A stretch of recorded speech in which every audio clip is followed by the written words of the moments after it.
All right, thank you, Brett, and thank you to the AbGradCon organizers. This has been, RFG was a lot of fun, and I'm looking forward to the rest of AbGradCon. So I'd like to really talk to you about complex molecule formation and terahertz spectroscopy. And really, this is all about astrochemistry. So Brett gave a really great warm-up talk, so I think you guys actually have a lot of the basics. Actually, he stole a lot of my thunder. So what I'm going to really tell you about is the importance of molecules, really, we think, in how life came to exist on this planet. So we've just heard a bit about protoplanetary disks, and this is an artist's cartoon of one. When you go from, say, a protoplanetary disk to a solar system, we understand pretty well the role that molecules play. But what is less clear is if you have a solar system, and a solar system like ours, we know we have life, right? So really one of the important questions in astrochemistry is how do you go from a solar system to a solar system with life? And really we're encouraged that we can learn something from the chemistry of space that will tell us about life on, say, a planet like Earth because of the Stardust mission. And when we know that now that we've seen glycine in the cometary tail of the comet that Stardust sampled. And this gives us really a thought that, well, okay, complex molecules are forming in space. So maybe one of the important ways that we actually wind up with the precursors of life, the prebiotic species that we need, are some complex molecule formation in space that is then subsequently delivered to a planet. And so if we really want to then understand complex chemistry in space, the place that we have to think about are icy dust grains.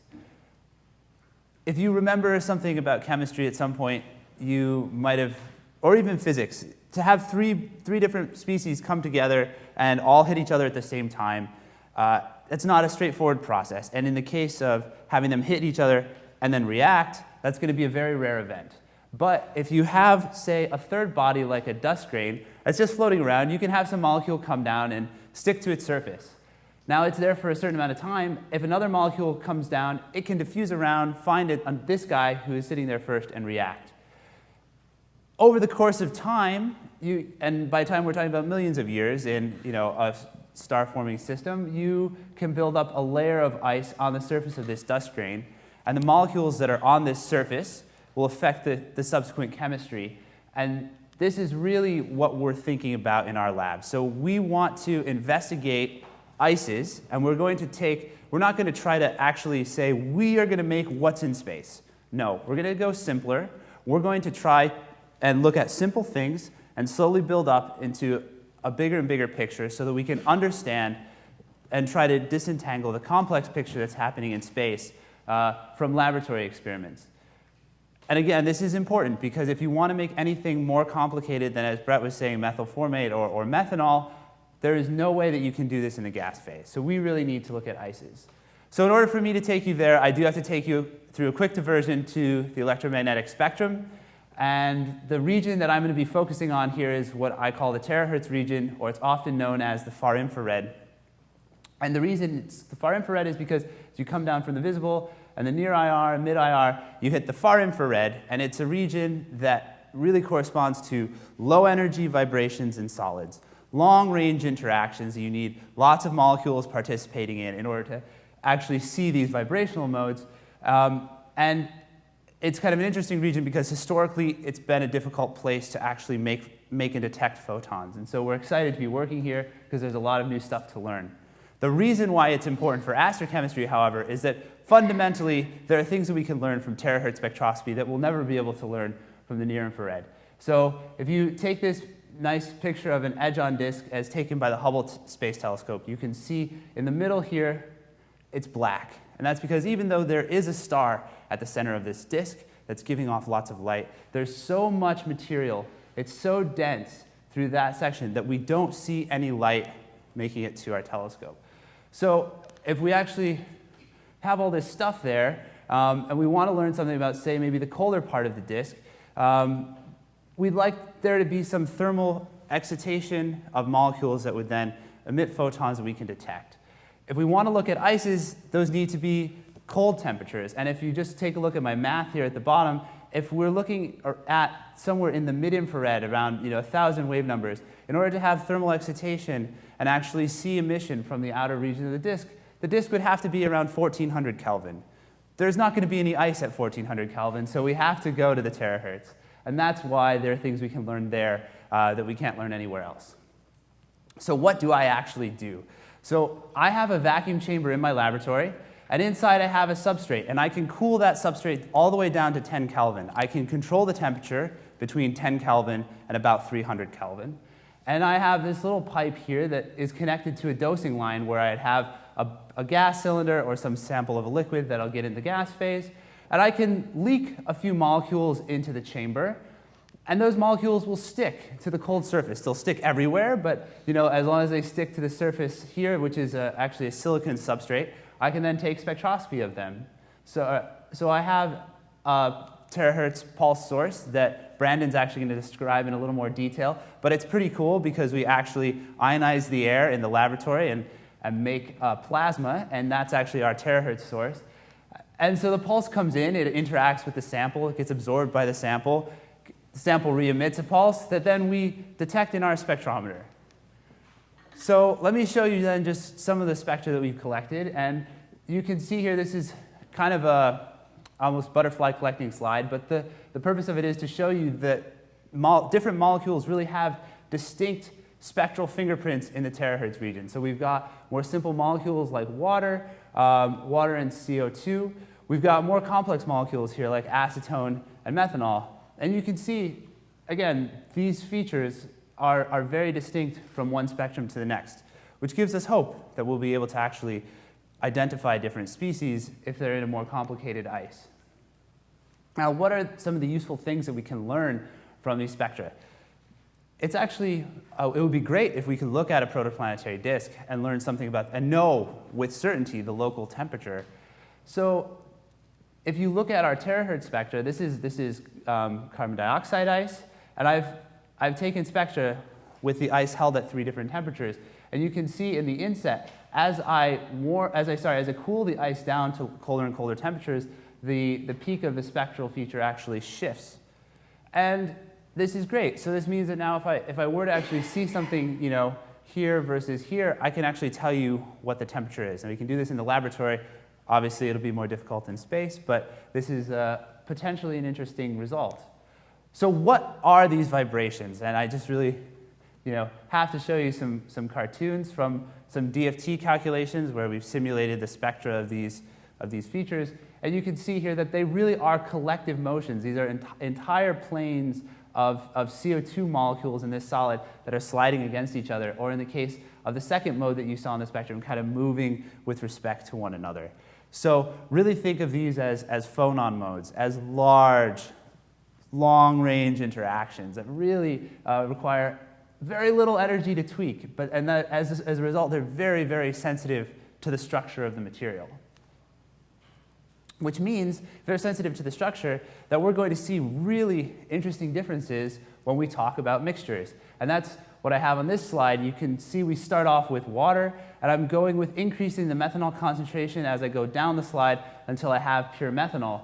And you can see I start with features, these are the very characteristic features here of water. This feature really actually corresponds to the sort of bilayer of a water ice stretching like this. And as I add methanol, this feature slowly goes away.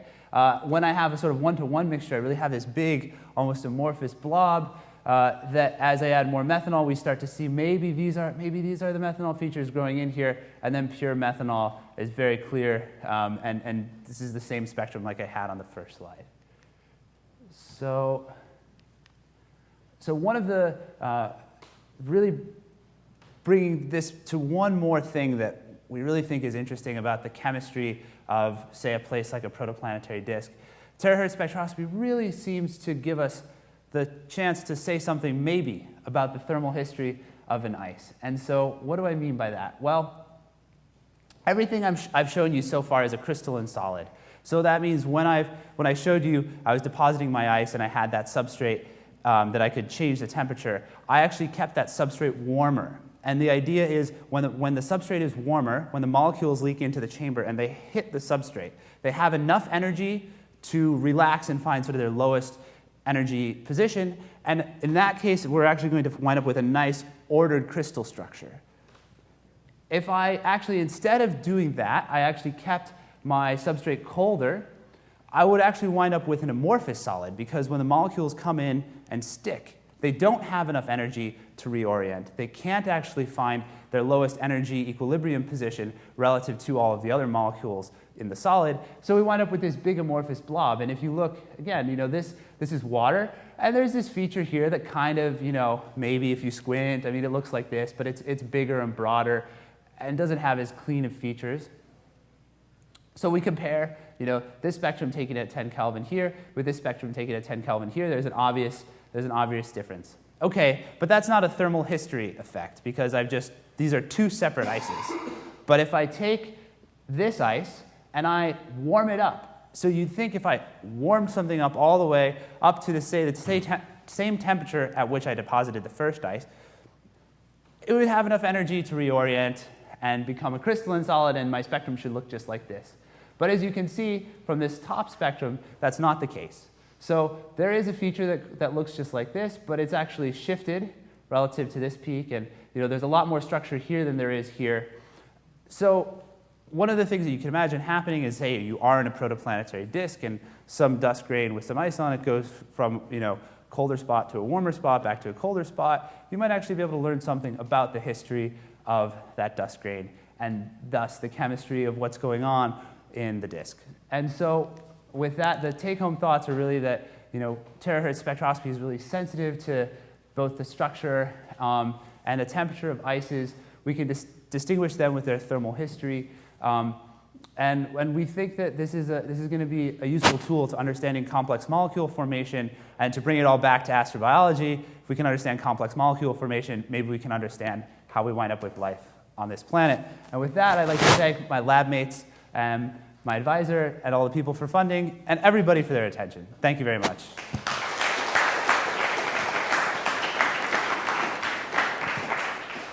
Questions for Marco?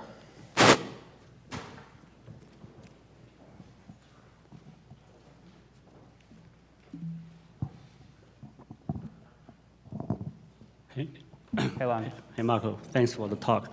So in one slide, I see you show the different ratio of the water and the method, whatever, the organics. So I'm just wondering if you can predict, like when you get a spectrum, can you get the, I don't know if it is proportional, and if you can predict the ratio of the water to the organics. Are you saying, could I predict what the spectrum looks like? Mm-hmm. I would say that we could maybe try, although I think these are kind of hard theoretical problems, because they do really require a picture that involves, say, what the unit cell structure looks like of, say, a crystalline material. And if it's not crystalline, it gets even harder. So I would say it's possible, but it's definitely a hard theoretical problem, and it's not one that we've looked at. I mean, if you get a spectrum, can you tell the ratio of that? Oh, I see what you're saying. Okay, sure. The answer is yes, but what you'd have to do is we'd have to have built up a library of spectra. So taking spectra at different ratios, and then we would be able to figure out then, say, if we had a blank spectrum, we didn't know what the ratio was, we could compare it to our laboratory database and go from there. All right, still trying to catch up on time here, so we'll thank Marco again.